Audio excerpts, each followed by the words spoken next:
নমস্কার বন্ধুরা, আমি শর্মিতা। আপনারা দেখতেন শর্মিতাস কিচেন। অনেকদিন পর আর একটা নতুন রেসিপি নিয়ে চলে এলাম। আমি আজকে বানাবো ছাটির মাছে তেল ঝাল বেগুন।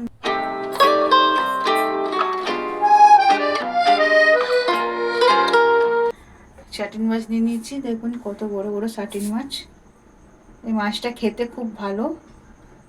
এর ওপরে যে শক্ত এটা আছে, ওইটা আপনারা কেটে নিতে পারেন বা ভাজলে কড়া করে এটা এমনি উঠে যাবে। দেখুন কত বড় বড় সার্টিন মাছ। আর নিয়ে নিয়েছি বেগুন। বেগুনগুলো আমি এইভাবে কেটে নিয়েছি, একটা বড় বেগুন নিয়েছিলাম। আলুগুলো কেটে নিয়েছি। টমেটো, নুন, হলুদ গুঁড়ো, ধনে গুঁড়ো, টক দই, পেঁয়াজ, আদা, রসুন, কাঁচা লঙ্কা আর একটা শুকনো লঙ্কা নিয়েছি। এগুলো আমি পেস্ট করব। আপনারা যতগুলো মাছ করবেন সেই পরিমাণে আদা রসুন নিয়ে নেবেন। আর নিয়েছি কালো জিরে। চলুন তাহলে আমি মাছগুলো নুন হলুদ তো মাখিয়ে নিই। নুন দিয়ে দিচ্ছি, হলুদ দিয়ে দেবো। মাছগুলোকে আমরা ভেজে নেবো, এবার ভালো করে মাখিয়ে নিচ্ছি।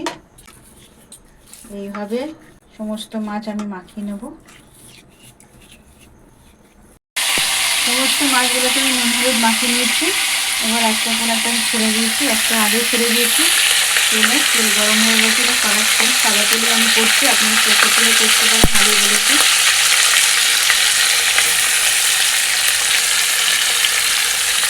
মাছগুলো এক পিঠ ভাজা হয়ে গেলে অপর পিঠটা উল্টে দেবো, এক পিঠ ভাজা হয়ে যায়।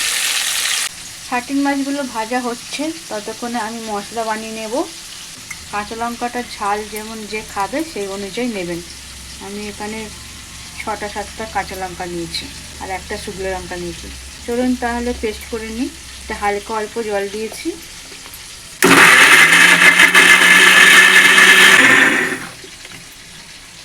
দেখুন মশলাটা আমার হয়ে গেছে। এটা দেখি কতটা ভাজা হয়েছে।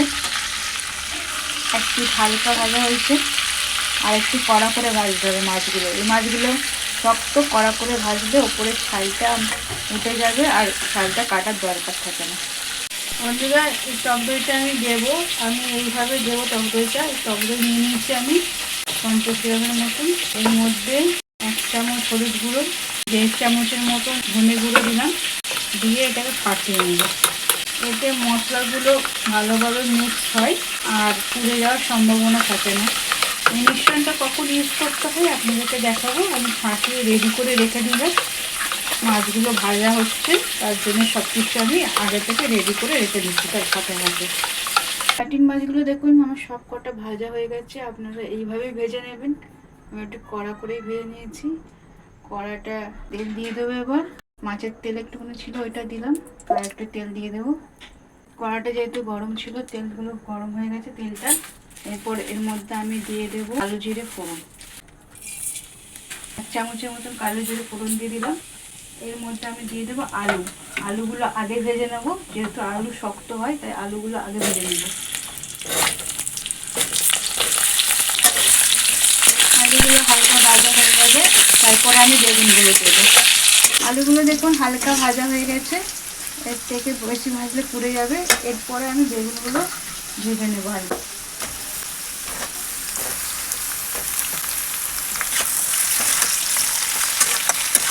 এগুলো হালকা ভাজা হয়েছে, হালকা ভাজা হয়ে যাচ্ছে। এবার নুন দিয়ে দেবো স্বাদ মতন।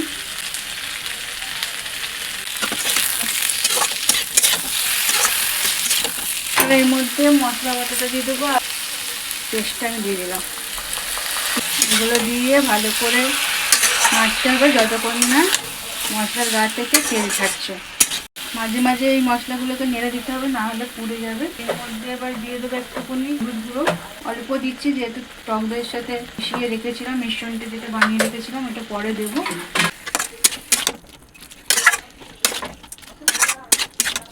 একটু মশলাগুলো ভালো করে কষানো হোক, তারপরে আমি মিশ্রণটা দেবো এর মধ্যে।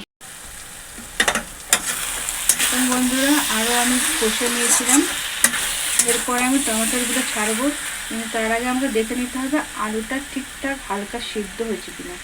নাহলে টক জাতীয় জিনিস ছাড়লে সিদ্ধ হয় না সবজি। তাই জন্য দেখে নিলাম। দেখুন হালকা সিদ্ধ হয়ে গেছে আলু। এরপরে আমি একটা টমেটো কেটে রেখেছিলাম, এটা দিয়ে দেবো। মশলাটা কষতে কষতে টমেটোগুলো সিদ্ধ হয়ে যাবে, আর নুন তো দেওয়া হয়েছে, টমেটোগুলো গলেই যাবে। এইভাবে একটু 2 মিনিট 5 মিনিট করে রেখে রেখে মশলাগুলোকে নাড়তে থাকতে হবে, কষে নিতে হবে। এরপরে আমি দিয়ে দেবো এই মিশ্রণটা, আমি এখানে কাঁচা লঙ্কা ইউজ করেছি, আপনারা গুঁড়ো লঙ্কা পারলে দিতে পারেন। কাঁচা লঙ্কা দিয়ে এই রান্নাটা আমি করছি, আপনারা করে দেখতে পারেন, খেতেও ভালো লাগবে। আলাদা গন্ধ বেরিয়েছে একটা, খুব সুন্দর। কষতে কষতে বেগুন তো নরম হয়ে যাবে আর আলুগুলো সিদ্ধও হয়ে যাবে। দেখুন বন্ধুরা, কালারটা কত সুন্দর এসছে। আমার মশলাগুলো কষা প্রায় হয়ে এসছে। আমি একটু মশলার যে জল ছিল সেটা মিক্স,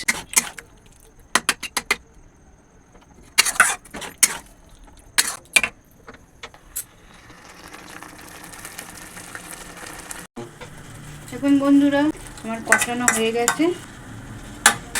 দেখুন তেলগুলো ছিঁড়ে ছিঁড়ে এসছে মশলার গা থেকে। আমি একটু জল দিয়ে দেবো, পরিমাণ মতন আপনারা জল দিয়ে দেবেন।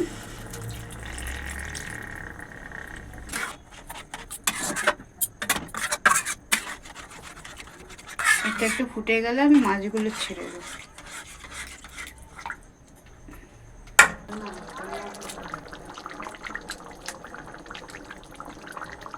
বন্ধুরা ঝোলটা হয়ে এসছে, আলুগুলো সিদ্ধ হয়ে গেছে, আমি মাছ ছেড়ে দিচ্ছি।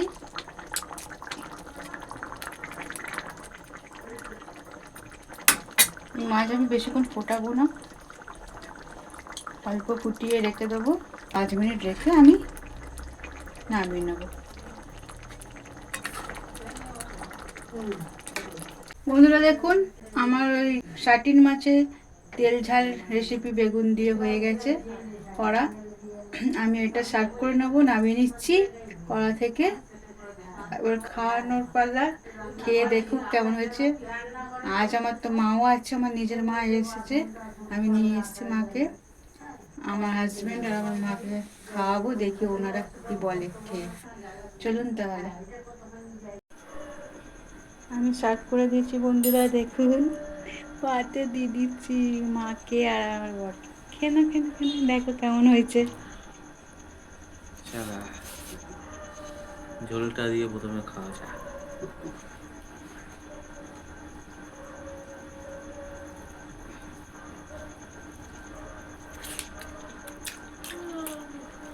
ভালো হয়েছে, খুব সুন্দর স্বাদ হয়েছে, খুব বেশি ঝালও হয়নি। কাঁচা লঙ্কার রান্না।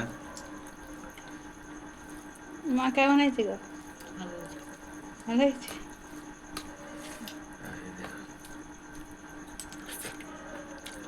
মাও খুব ভালো রান্না করে, বেগুন দিয়ে। বাবাও খুব ভালো রান্না করতেন, বাবা তো রান্না ভালো পারবেই। আর এই হচ্ছে মাছটা, খোসা ছেড়ে চলে আসছে।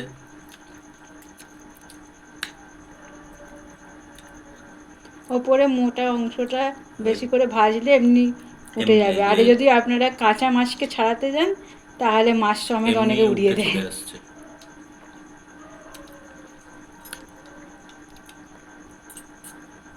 টেস্ট কেমন হয়েছে? খুব সুন্দর হয়েছে